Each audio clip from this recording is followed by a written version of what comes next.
was thinking about these remarks, I had two topics in mind, couldn't decide between them, actually pretty obvious ones. One topic is, what are the most important issues that we face? The second topic is, what issues are not being treated seriously or at all in the quadrennial frenzy now underway called an election? But I realized that there's no problem. It's not a hard choice. They're the same topic. And there are reasons for it, which are very significant in themselves. I'd like to return to that in a moment, but first a few words on the background, beginning with the announced title, Who Owns the World? Actually, a good answer to this was given years ago by Adam Smith, someone we're supposed to worship but not read. He was it's a little subversive when you read him sometimes. He was referring to the most powerful country in the world in his day, and of course the country that interested him, namely England. And he pointed out that in England, the principal architects of policy are those who own the country, the merchants and manufacturers in his day. And he said they make sure to design policy so that their own interests are most peculiarly attended to. Their interests are served by policy, however grievous the impact on others, including the people of England. But he was an old-fashioned conservative with moral principles, so he added the victims of England, the victims of the, what he called the savage injustice of the Europeans, particularly in India.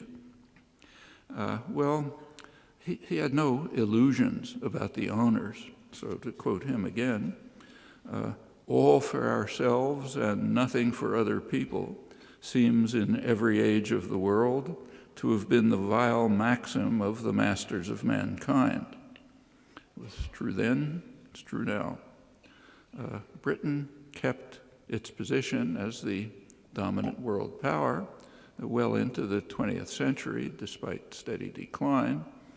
By the end of World War II, dominance had shifted decisively into the hands of the upstart across the sea, the United States, by far the most powerful and wealthy society in world history. Britain could only aspire to be its junior partner, as the British Foreign Office ruefully recognized. At that point, 1945, the United States had literally half the world's wealth, incredible security, controlled the entire Western Hemisphere, both oceans, the opposite sides of both oceans. There's nothing, there has never been anything like that in history. And planners understood it. Roosevelt's planners were meeting right through the Second World War, designing the post-war world. They were quite sophisticated about it, and their plans were pretty much implemented. They wanted to make sure that the United States would control what they called a grand area, which would include routinely the entire Western Hemisphere, the entire Far East, the former British Empire, which the U.S. would be taking over, and as much of Eurasia as possible. Crucially, its commercial and industrial centers in Western Europe. And within this region, they said, the United States should hold unquestioned power with military and economic supremacy while ensuring the limitation of any exercise of sovereignty by states that might interfere with these global designs. And those were pretty realistic plans at the time, given the enormous disparity of power. The U.S. had been by far the richest country in the world even before the Second World War, although it was not yet the major global actor. During the Second World War, the United States gained enormously. Industrial production almost quadrupled, got us out of the Depression. And meanwhile, industrial rivals were devastated or seriously weakened. So that was an unbelievable system of power. Actually, the policies that were outlined then still hold. You can read them in government pronouncements, but the capacity to implement them has significantly declined. Actually, there's a major theme now in foreign policy discussion, journals and so on. The theme is called American decline. So, for example, in the most prestigious establishment, International Relations Journal, Foreign Affairs, a couple of months ago, there was an issue which had on the front cover in big, bold letters, "Is America over?" ? That's announcing the theme of the issue. And there's a standard corollary to this, that power is shifting to the West, to China and India, the rising world powers, which are going to be the hegemonic states of the future. Actually, I think the decline is quite real, but some serious qualifications are in order. First of all, the corollary is highly unlikely, at least in the foreseeable future. China and India are very poor countries. Just take a look at, say, the Human Development Index of the United Nations. They're way down there. China's around 90th. I think India's around 120th or so, last time I looked. And they have tremendous internal problems, demographic problems, extreme poverty, hopeless inequality, ecological problems. China's a great manufacturing center, but it's actually mostly an assembly plant.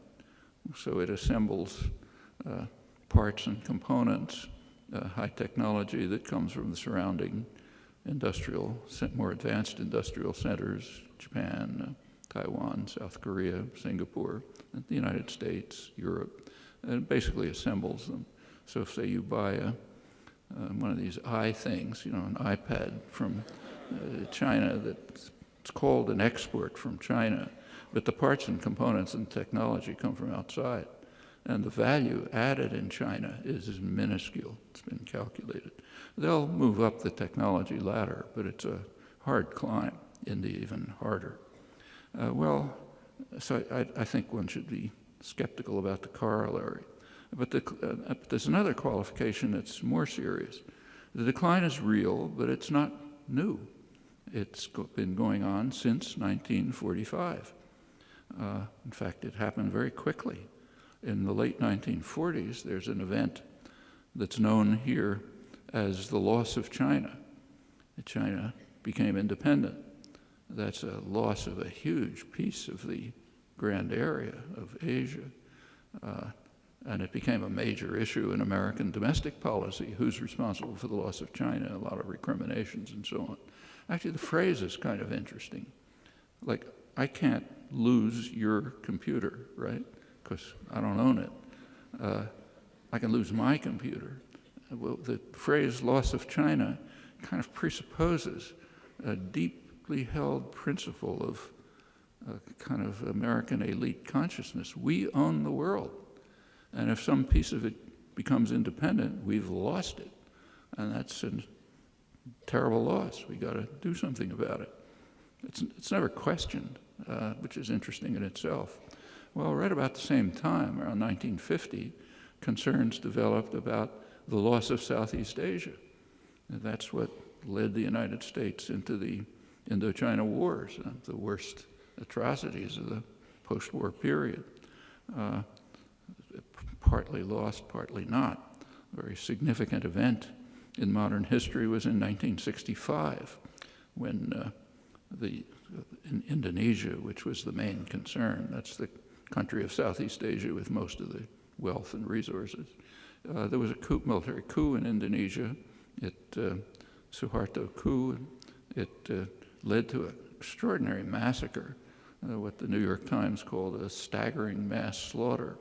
It killed hundreds of thousands of people, mostly landless peasants, destroyed the only mass political party, and opened the country up to Western exploitation. Euphoria in the West was so enormous that it couldn't be contained. So in the New York Times, describing the staggering mass slaughter, it called it a gleam of light in Asia. That was the column written by James Reston, the leading liberal thinker in the Times, and the same elsewhere. Europe, Australia. It was a fantastic event. Years later, McGeorge Bundy, who was the National Security Advisor for Kennedy and Johnson, in retrospect, he pointed out that probably would have been a good idea to end the Vietnam War at that point, to pull out.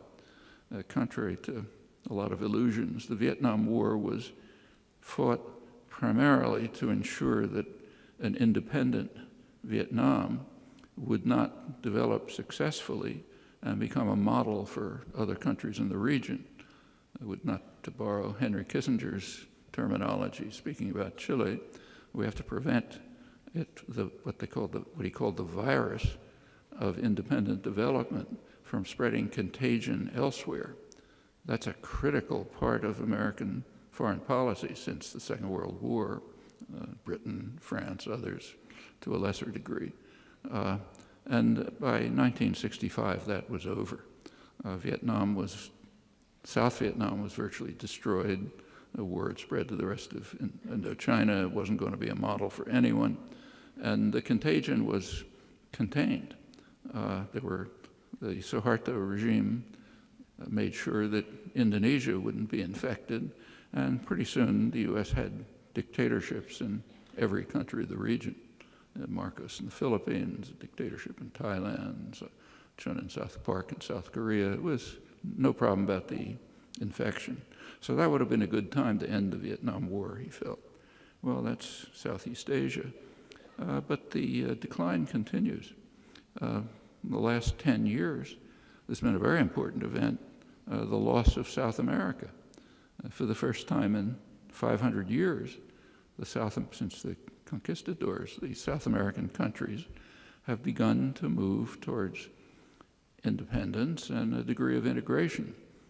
The typical structure of one of the South American countries was a tiny, very rich, westernized elite, often white or mostly white, and a huge mass of horrible poverty, countries separated from one another, each oriented towards either Europe or more recently the United States.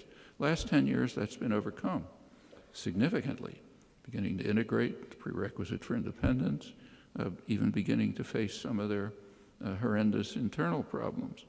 That's the loss of South America. One sign is that the United States has been driven out of every single military base in South America, trying to restore a few, but right now there are none. Well, moving on to just last year, the Arab Spring is another such threat. It threatens to take that big region out of the grand area. That's a lot more significant than Southeast Asia or South America. You go back to the 1940s, the State Department recognized that the energy resources of the Middle East are what they called one of the greatest material prizes in world history, a spectacular source of strategic power. If we can control Middle East energy, we can control the world. You take a look at the U.S.-British coup in Iran in 1953. Very important event. Its shadow cast over the world until today. Now, that was a pretense that it was part of the Cold War. It had nothing to do with the Cold War. What it had to do was the usual fear, independent nationalism. And it wasn't even concerned with access to oil or profits. It was concerned with control of the oil resources of Iran and, in fact, of the region. And that's a theme that runs right through policy decisions, not discussed much, but it's very important to have control, exactly as State Department advisors pointed out in the 40s. If you can control the oil, you can control most of the world, and that goes on. So far, the threat of the Arab Spring has been pretty well contained. In the oil dictatorships, which are the most important ones for the West, every effort to join the Arab Spring has just been crushed by force. Saudi Arabia was so extreme that when there was an effort to go out into the streets, the security presence was so enormous that people were even afraid to go out. There's a little discussion of what goes on in Bahrain, where it's been crushed, but eastern Saudi Arabia was much worse. The Emirates, totally controlled. So that's okay. We managed to ensure that the threat of democracy would be smashed in the most important places. Egypt is an interesting case. It's an important country, not an oil producer. It is a small one. But in Egypt, the United States followed a standard operating procedure. If any of you are going into the diplomatic service, you might as well learn it. There's a standard procedure when one of your favorite dictators gets into trouble. First, you support him as long as possible. But if it becomes really impossible, say the army turns against him, then you send him out to pasture and get the intellectual class to issue ringing declarations about your love of democracy, and then try to restore the old system as much as possible. There's case after case of that. Somoza in Nicaragua, Duvalier in Haiti, Marcos in the Philippines, Chun in South Korea, Mobutu in the Congo, over and over. I mean, it takes genius not to see it. And it's exactly what was done in Egypt and what France tried to do, not quite with as much success in Tunisia. Well, the future is uncertain, but the threat of democracy so far is contained, and it's a real threat. I'll return to that.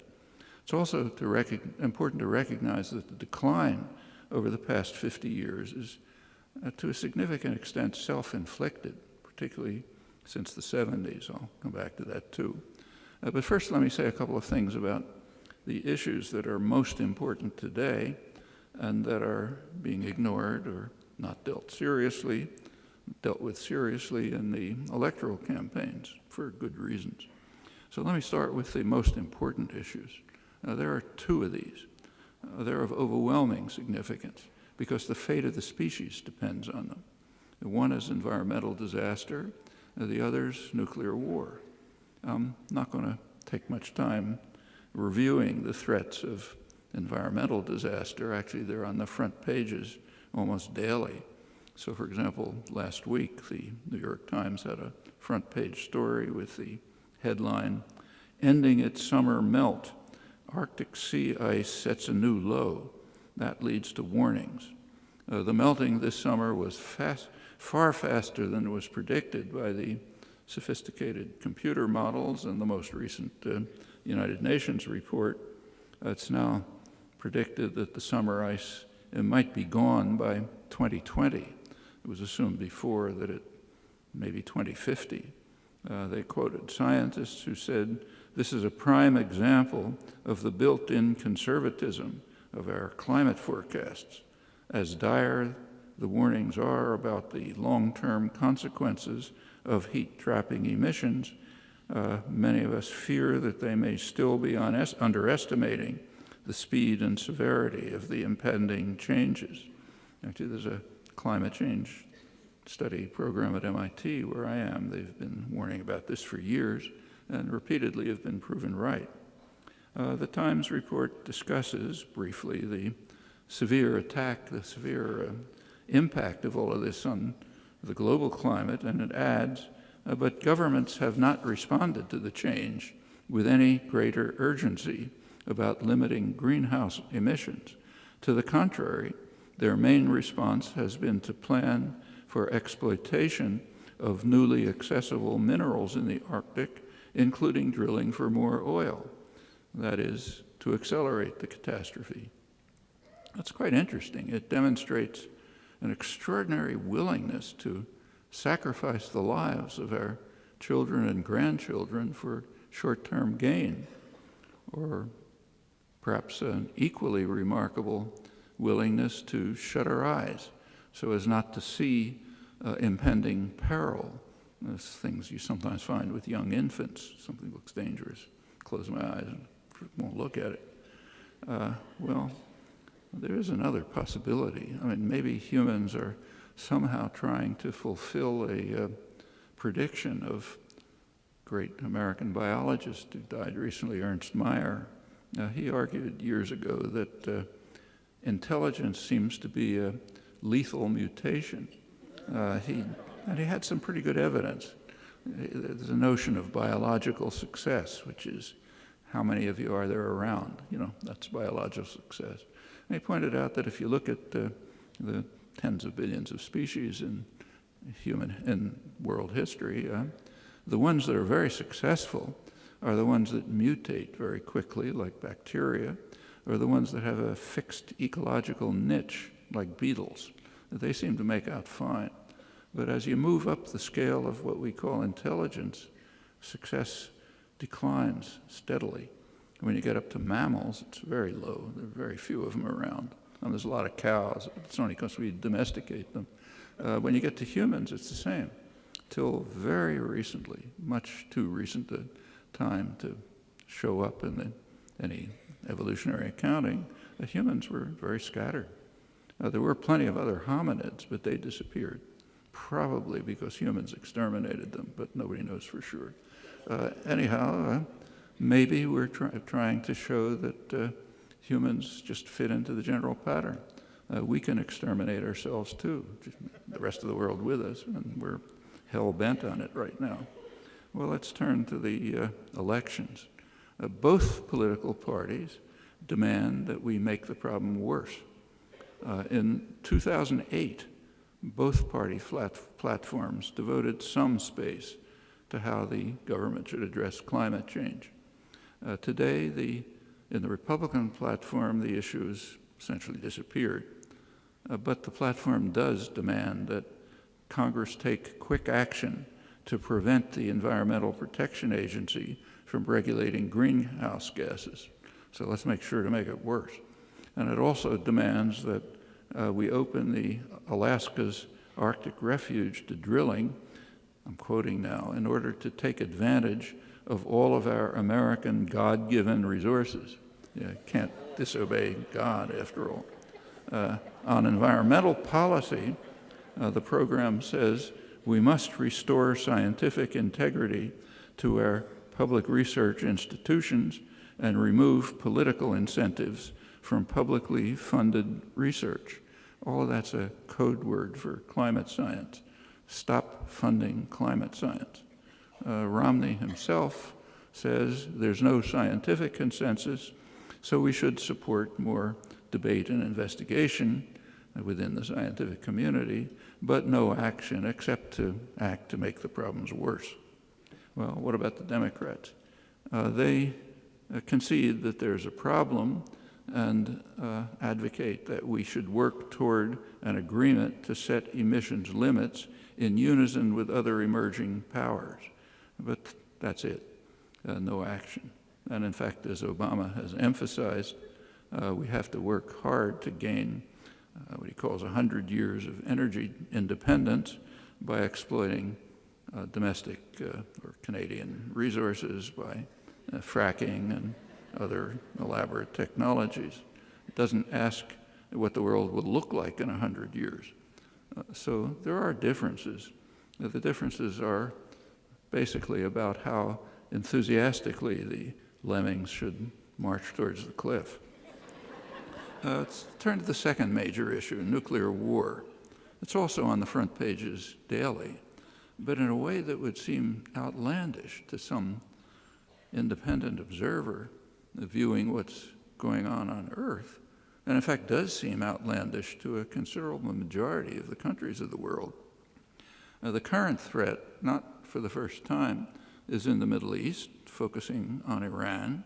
The general picture in the West is very clear. It's far too dangerous to allow Iran to reach what's called nuclear capability. That is, the capability enjoyed by many powers, dozens of them, to produce nuclear weapons if they decide to do so. As to whether they've decided, U.S. intelligence says it doesn't know. The International Atomic Energy Agency just produced its most recent report a couple weeks ago, and it concludes, I'll quote it, "It cannot demonstrate the absence of undeclared nuclear material and activities in Iran." That is, it can't demonstrate something which a condition that can't be satisfied. There's no way to demonstrate the absence of the work. That's convenient. Therefore, Iran must be denied the right to enrich uranium. That's guaranteed to every power that signed the Non-Proliferation Treaty. Well, that's the picture in the West. That's not the picture in the rest of the world. As you know, I'm sure there was just a meeting of the non-aligned movement. That's a large majority of the countries in the world and representing most of the world's population, a meeting in Tehran. And once again, not for the first time, they issued a ringing declaration of support for Iran's right to enrich uranium, right that every country has that signed the Non-Proliferation Treaty. Pretty much the same is true in the Arab world. It's interesting. I'll return to that in a moment. There is a basic reason for the concern. It was expressed succinctly by General Lee Butler. He's the former head of the U.S. Strategic Command, which controls nuclear weapons and nuclear strategy. He wrote that it is dangerous in the extreme that in the cauldron of animosities that we call the Middle East, one nation should arm itself with nuclear weapons, which may inspire other nations to do so. General Butler, however, was not referring to Iran. He was referring to Israel, the country that ranks highest in European polls as the most dangerous country in the world, right above Iran, and not incidentally in the Arab world, where the public regard the United States as the second most dangerous country right after Israel. In the Arab world, Iran, though disliked, ranks far lower as a threat among the populations, that is, not the dictatorships. With regard to Iranian nuclear weapons, nobody wants them to have them, but in many polls, majorities, sometimes considerable majorities, have said that the region would be more secure if Iran had nuclear weapons to balance those of their major threats. Now, there's a lot of commentary in the Western media and journals about Arab attitudes towards Iran. And what you read commonly is that the Arabs want decisive action against Iran, which is true of the dictators. It's not true of the populations. But who cares about the populations, what are called disparagingly the Arab street? We don't care about them. That's a reflection of the extremely deep contempt for democracy among Western elites. I mean, so deep that it can't be perceived. You know, it's just kind of like reflexive. The study of popular attitudes in the Arab world, and there is very extensive study by Western polling agencies, it reveals very quickly why the U.S. and its allies are so concerned about the threat of democracy and are doing what they can to prevent it. They certainly don't want attitudes like those I've just indicated to become policy, while of course issuing rousing statements about our passionate dedication to democracy. Those are relayed obediently by reporters and commentators. Well, unlike Iran, Israel refuses to allow inspections at all, refuses to join the Non-Proliferation Treaty, has hundreds of nuclear weapons, has advanced delivery systems. Also, it has a long record of violence and repression. It has annexed and settled conquered territories illegally, violation of Security Council orders, many acts of aggression, 5 times against Lebanon alone, no credible pretext. New York Times yesterday, you can read that the Golan Heights are disputed territory, Syrian Golan Heights. There is a UN Security Council resolution 497, which is unanimous, declaring Israel's annexation of the Golan Heights illegal and demanding that it be rescinded. And in fact, it's disputed only in Israel and in the New York Times, which in fact is reflecting actual U.S. policy, not formal U.S. policy. Iran has a record of aggression too. In the last several hundred years, it has invaded and conquered a couple of Arab islands. Now, that was under the Shah, U.S.-imposed dictator with U.S. support. That's actually the only case in several hundred years.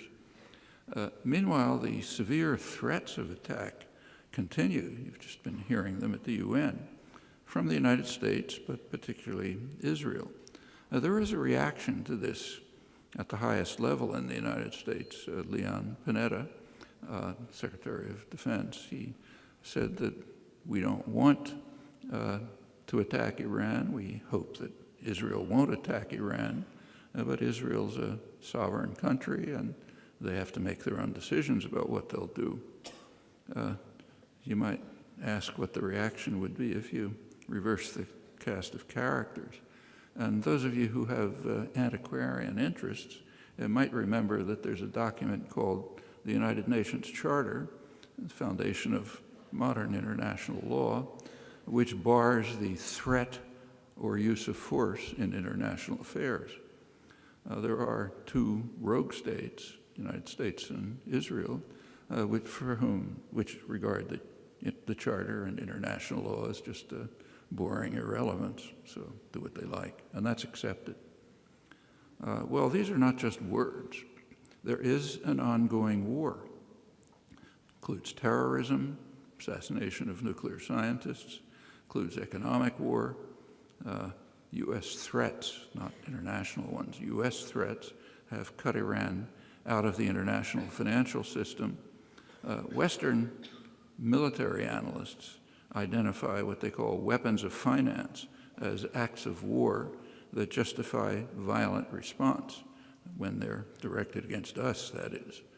Cutting Iran out of global financial markets is different. The United States is openly carrying out extensive cyber war against Iran. That's praised. The Pentagon regards cyber war as an equivalent to an armed attack, which justifies military response, but that's, of course, when it's directed against us. The leading liberal figure in the State Department, Harold Koh, is the top State Department legal advisor. He says that cyber war is an act of war if it results in significant destruction, like the attacks against Iranian nuclear facilities. And such acts, he says, justify force in self-defense. But of course, he means only attacks against the United States or its clients. Well, Israel's lethal armory, which is enormous, includes advanced submarines recently provided by Germany. These are capable of carrying Israel's nuclear-tipped missiles, and these are sure to be deployed in the Persian Gulf or nearby if Israel proceeds with its plans to bomb Iran, or more likely, I suspect, to try to set up conditions in which the United States will do so. And the United States, of course, has a vast array of nuclear weapons all over the world, but surrounding the region from the Mediterranean to the Indian Ocean, including enough firepower in the Persian Gulf to destroy most of the world. Another story that's in the news right now is the Israeli bombing of the Iraqi reactor in Osirak, which is suggested as a model for Israeli bombing of Iran. It's rarely mentioned, however, that the bombing of the Osirak reactor didn't end Saddam Hussein's nuclear weapons program, it initiated it. There was no program before it, and the Osirak reactor was not capable of producing uranium for nuclear weapons. But of course, after the bombing, Saddam immediately turned to developing a nuclear weapons program, and if Iran is bombed, it's almost certain to proceed just as Saddam Hussein did after the Osirak bombing. Well, in a few weeks, we'll be commemorating the 50th anniversary of the most dangerous moment in human history. Now, those are the words of historian, Kennedy advisor Arthur Schlesinger, is referring, of course, to the October 1962 missile crisis, the most dangerous moment in human history, others agree. At that time, Kennedy raised the nuclear alert to the second highest level, just short of launching weapons. He authorized NATO aircraft with Turkish or other pilots to take off, fly to Moscow, and drop bombs, setting off a likely nuclear conflagration. At the peak of the missile crisis, Kennedy estimated the probability of nuclear war at perhaps 50%. It's a war that would destroy the Northern Hemisphere, President Eisenhower had warned. And facing that risk, Kennedy refused to agree publicly to an offer by Khrushchev to end the crisis by simultaneous withdrawal of Russian missiles from Cuba and US missiles from Turkey. These were obsolete missiles. They were already being replaced by invulnerable Polaris submarines. But it was felt necessary to firmly establish the principle that Russia has no right to have any offensive weapons anywhere beyond the borders of the USSR, even to defend an ally against US attack. That's now recognized to be the prime reason for deploying missiles there, and actually a plausible one. Meanwhile, the United States must retain the right to have them all over the world, targeting Russia or China or any other enemy. In fact, in 1962, we've just recently learned, the United States had just secretly deployed nuclear missiles to Okinawa aimed at China. That was a moment of elevated regional tensions. All of that is very consistent with grand area conceptions, the ones I mentioned that were developed by Roosevelt's planners. Well, fortunately, in 1962, Khrushchev backed down, but the world can't be assured of such sanity forever. And particularly threatening, in my view, is that intellectual opinion and even scholarship hail Kennedy's behavior as his finest hour. My own view is it's one of the worst moments in history. Inability to face the truth about ourselves is all too common a feature of the intellectual culture. Also, personal life has ominous implications. Well, 10 years later, in 1973, during the Israel-Arab War, Henry Kissinger called a high-level nuclear alert. The purpose was to warn the Russians to keep hands off while he was, so we have recently learned, he was secretly informing Israel that they were authorized to violate the ceasefire that had been imposed jointly by the US and Russia. When Reagan came into office a couple of years later, the United States launched operations probing Russian defenses, flying into Russia to probe defenses, and simulating air and naval attacks. And meanwhile, placing Pershing missiles in Germany that had a 5-minute flight time to Russian targets. They were providing what the CIA called a super sudden first strike capability. The Russians, not surprisingly, were deeply concerned. Actually, that led to a major war scare in 1983. There have been hundreds of cases when human intervention aborted a first strike launch just minutes before launch. That's after automated systems gave false alarms. We don't have Russian records, but there's no doubt that their systems are far more accident-prone. Actually, it's a near miracle that nuclear war has been avoided so far. Meanwhile, India and Pakistan have come close to nuclear war several times, and the crises that led to that, especially Kashmir, remain. Both India and Pakistan have refused to sign the Non-Proliferation Treaty, along with Israel, and both of them have received US support for development of their nuclear weapons programs, actually until today in the case of India, which is now a US ally. War threats in the Middle East, which could become reality very soon, once again escalate the dangers. Well, fortunately, there's a way out of this, a simple way. There's a way to mitigate, maybe end, whatever threat Iran is alleged to pose. Very simple. Move towards establishing a nuclear weapons-free zone in the Middle East. The opportunity is coming again this December. There's an international conference scheduled to deal with this proposal. It has overwhelming international support, including, incidentally, a majority of the population in Israel. That's fortunately. Unfortunately, it's blocked by the United States and Israel. A couple of days ago, Israel announced that it's not going to participate and it won't consider the matter until there's a general regional peace. Obama takes the same stand. He also insists that any agreement must exclude Israel and even must exclude calls for other nations, meaning the U.S., to provide information about Israeli nuclear activities. The United States and Israel can delay regional peace indefinitely. They've been doing that for 35 years on Israel-Palestine, virtual international isolation. It's a long, important story that I don't have time to go into here. So therefore, there's no hope for an easy way to end what the West regards as the most severe current crisis. In no way unless there's large-scale public pressure.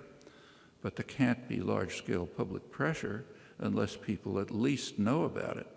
And the media have done a stellar job in averting that danger. Nothing reported about the conference or about any of the background. No discussion, apart from specialist arms control journals where you can read about it. So that blocks the easy way to end the worst existing crisis unless people somehow find a way to break through this. Well, turning to the election, there's unanimity in ignoring all of this, not a word. The only issue discussed is should the United States agree with Israel's position. Israel's position is that the U.S. should establish a red line. The red line should be Iranian capability to produce nuclear weapons, the capability that a vast number of countries have. So if they reach capability, we should bomb them. That's Israel's position. It's also the position of the U.S. Senate. A couple of days ago, the Senate declared 90-1.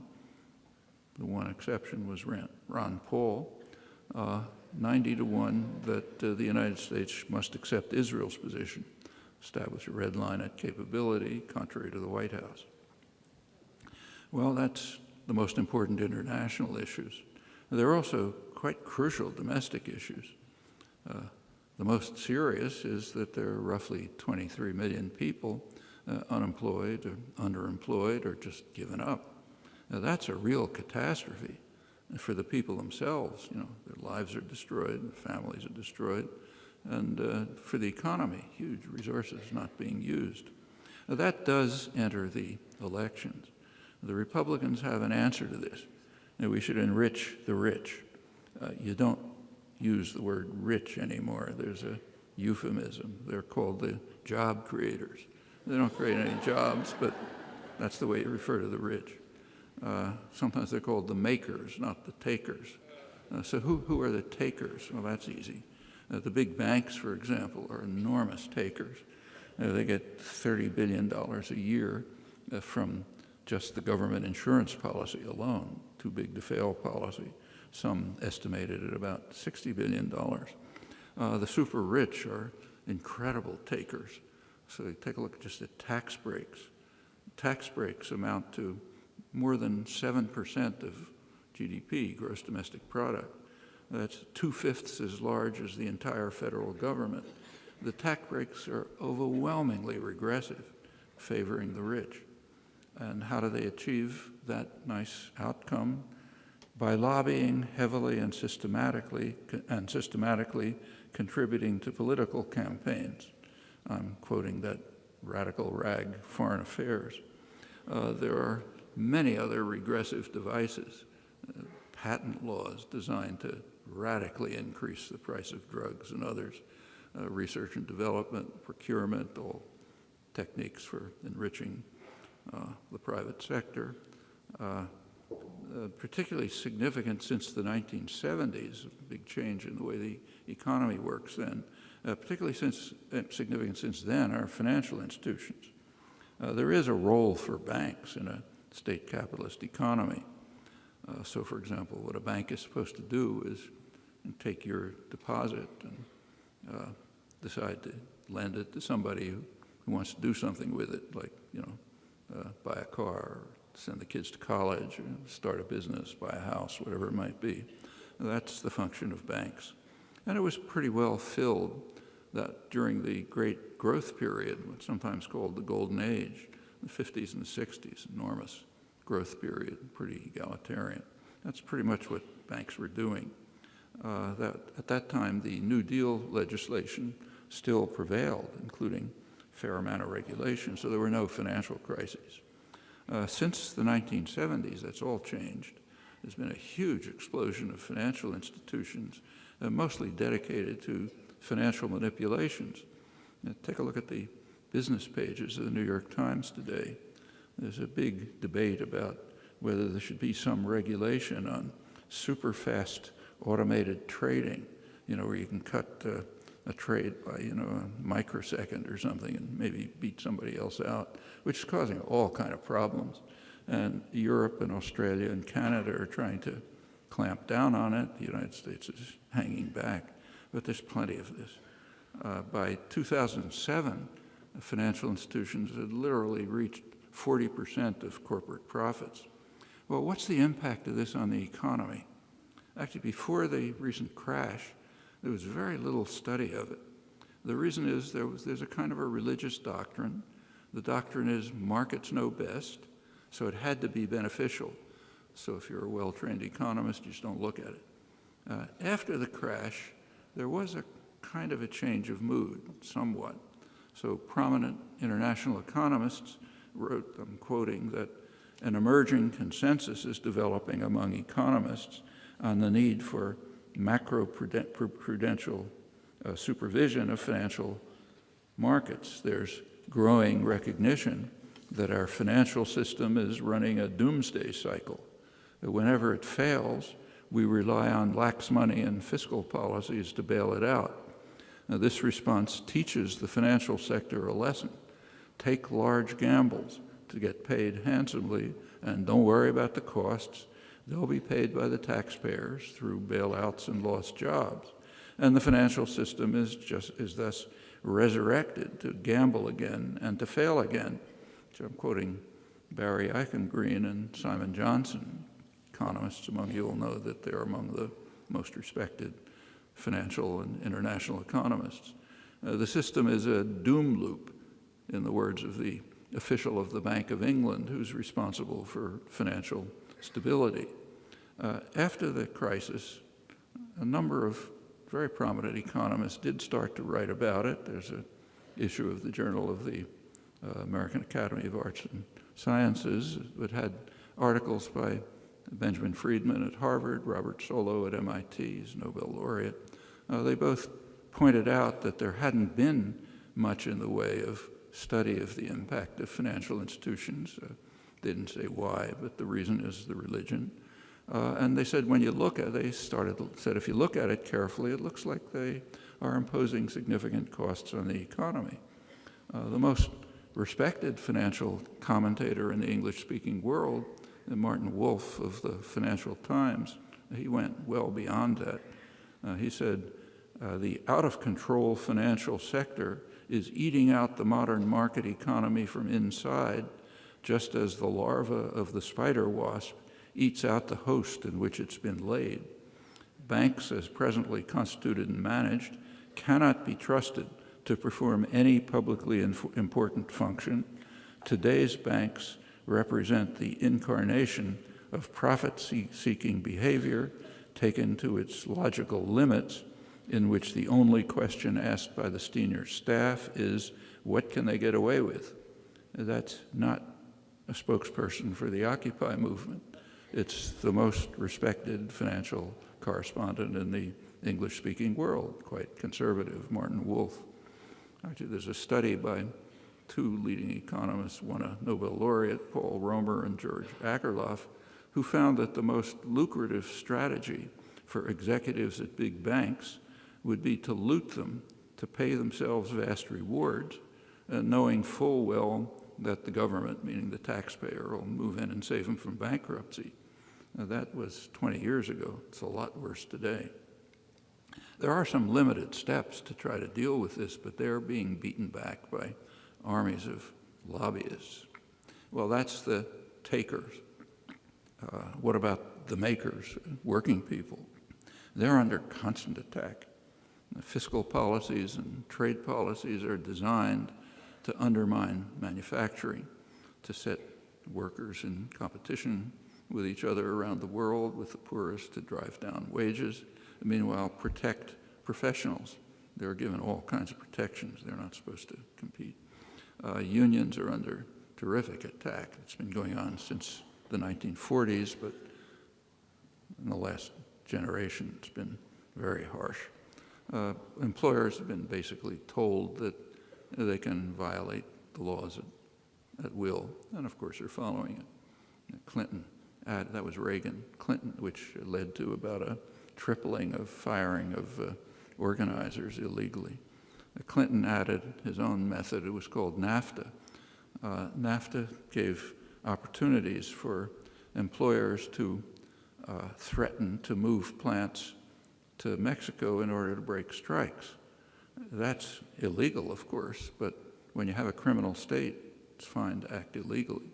That, under a NAFTA study, that led to a very sharp increase in breaking strikes illegally. By now, they practically don't exist. Private sector unionization is down to about 7%. Public workers have so far defended themselves, but they're under terrific attack. No time to go into it, but I should mention that Obama takes part in it.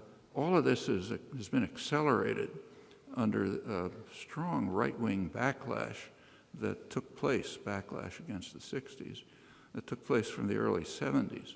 Major change in the nature of the economy towards financialization, leading to what I described, and offshoring. That led very quickly to concentration of wealth. Concentration of wealth leads to concentration of political power, almost reflexively. That leads to legislation to enhance the process, the vicious cycle, fiscal policy, deregulation, rules of corporate governance, quite a lot. So the vicious cycle goes on. And it leads to what in the Occupy slogan, which has now become prevalent, the 1%, 99% distinction. Actually, 1% is wrong. It's more like 0.1% versus the rest if you actually look at income distribution. It's highly concentrated in a fraction of 1%, CEOs, hedge fund managers, and so on. For the majority, it's stagnation and decline. Meanwhile, costs of elections have skyrocketed. The Supreme Court just has given its help a couple of times. There are studies of the outcome by very good political scientists. The most recent one, good book by Martin Gillens, concludes that 70% of the public are powerless to shape government policy, his phrase. Meanwhile, the rich get what they want, and the mechanisms are by no means obscure. This has changed the political parties. The Republicans, some time ago, abandoned any pretense of being a normal parliamentary party. They are just dedicated, lockstep, with a kind of catechism that everyone has to repeat towards service to the super rich and the corporate sector. You can't get votes that way. So they've been compelled to mobilize sectors of the population that have always been there and are substantial, but were never politically mobilized before. The United States, as you know, is an unusually religious, fundamentalist religious country, off the international spectrum. I mean, almost half the population thinks the world was created a couple of thousand years ago with all the fossils and everything else. About a third of the population believes that every word of the Bible is literally true. Two-thirds expect the second coming, half of them in their lifetime, and on and on. I don't think there's anything like this close to it anywhere in the world. Now, it goes far back. Actually, it goes to the colonists. But it's always been there. It's never really been mobilized as a political force. Now it is, and for good reasons. You've got to get voters somehow. There's also a nativist tradition. People are afraid that, they're coming after us. And it's amazing to watch. So Rand Paul, who's the young libertarian hero in the Senate, right now he's organizing a campaign to try to get people to block the Small Arms Treaty at the United Nations. It's an important treaty. Small arms are massacring people all over the world, and almost 80% come from the United States. But he has a rationale. He says the Arms Control Treaty is a plot by the United Nations and the socialists, or radicals, Obama and Clinton, to try to take away our arms so that when the UN comes to attack us, we won't be able to defend ourselves. You can't find this anywhere in the world, nothing remotely like it. But these sectors are there. They've been around. It's old traditions. They're now being mobilized because there's no other way to get votes. And that's why you get what you've just seen in the Republican primaries. I mean, near lunacy. People in the rest of the world are looking at this and can't believe what's happening in the country. Well, what's happening is quite understandable. When one of the two political parties abandons any pretense of being a parliamentary party, just serves the super rich, lockstep uniformity, there's no other way for them to survive. They've got to mobilize these sectors to get votes. That's what's happening. It's commonly said that moderate Republicans have disappeared, which is not quite true. They are now centrist Democrats, and the Democratic Party is veered to the right as well, seeking the same corporate dollars, not quite as fast. Well, there's a recent study by the Economic Policy Institute, that's the major source of regular, reliable information on and analysis of the economy. The recent study is called Failure by Design. It reviews the data. It's simple. It's worth reading. It's a very simple presentation of a lot of data. It reviews the data on the impact of the, what are called the neoliberal policies of the past generation, which includes astonishing concentration of wealth, while wages and incomes have stagnated or declined. Working hours have increased far beyond Europe. The weak benefit system has eroded. This, incidentally, in the richest and most powerful country in history with extraordinary advantages. The authors of the study point out that the failure they refer to is class-based. So the designers, they've achieved spectacular success. And they also stress that it is design. That is, there have been alternative policies. They were always possible, they still are. But it will take the kind of activism that brought about the New Deal, progressive step in the 60s, back to much earlier days, in order to do something about this. I mean, progress doesn't come as a gift from above. The post-Golden Age economy, the one reviewed by this pamphlet, it's actually enacting a nightmare that was envisaged by the classical economists, Adam Smith and David Ricardo. Both of them recognized, they're talking about England, of course, they recognized that if British merchants and manufacturers invested abroad and relied on imports, they would profit, but England would suffer. Both of them hoped that these consequences would be averted by what's called in the literature home bias. That is a preference to do business in the home country and see the home country grow and develop. Therefore, as if by an invisible hand, England would be saved from the ravages of global markets.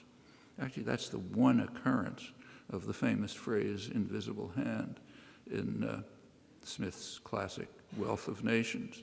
It's pretty hard to miss. It's the only occurrence, and it's basically in an argument against neoliberal globalization.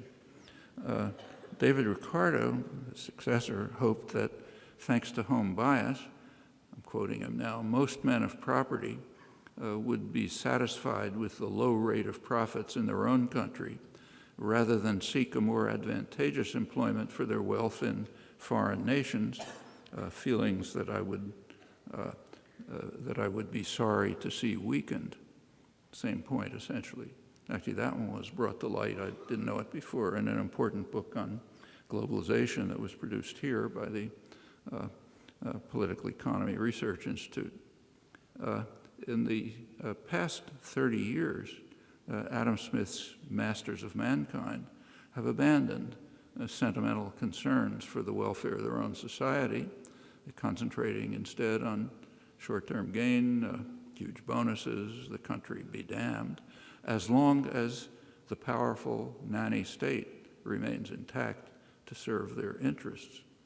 The developing picture is very aptly described in a brochure for investors that was produced by Citigroup. It's a huge investment bank and so on that's once again feeding at the public trough. It's been doing that regularly for 30 years in a cycle of risky loans, huge profits, crash, bailout by the public.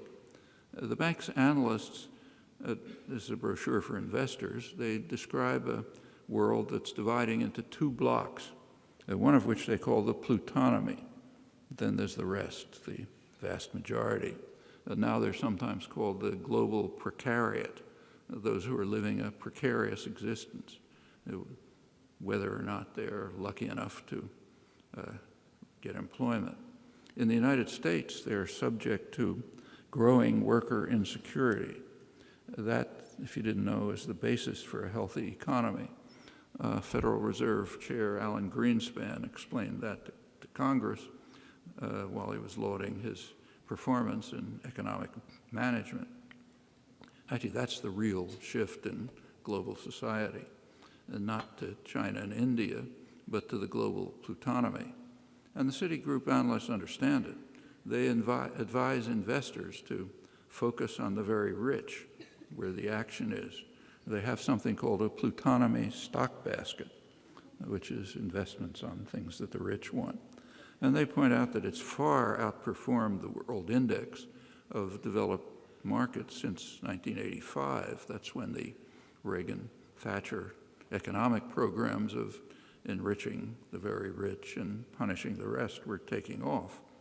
And by shredding the remnants of political democracy, the masters also lay the basis for carrying the lethal process forward, and will continue to do so as long as their victims are willing to suffer in silence, which is always a choice and never a necessity. Thanks.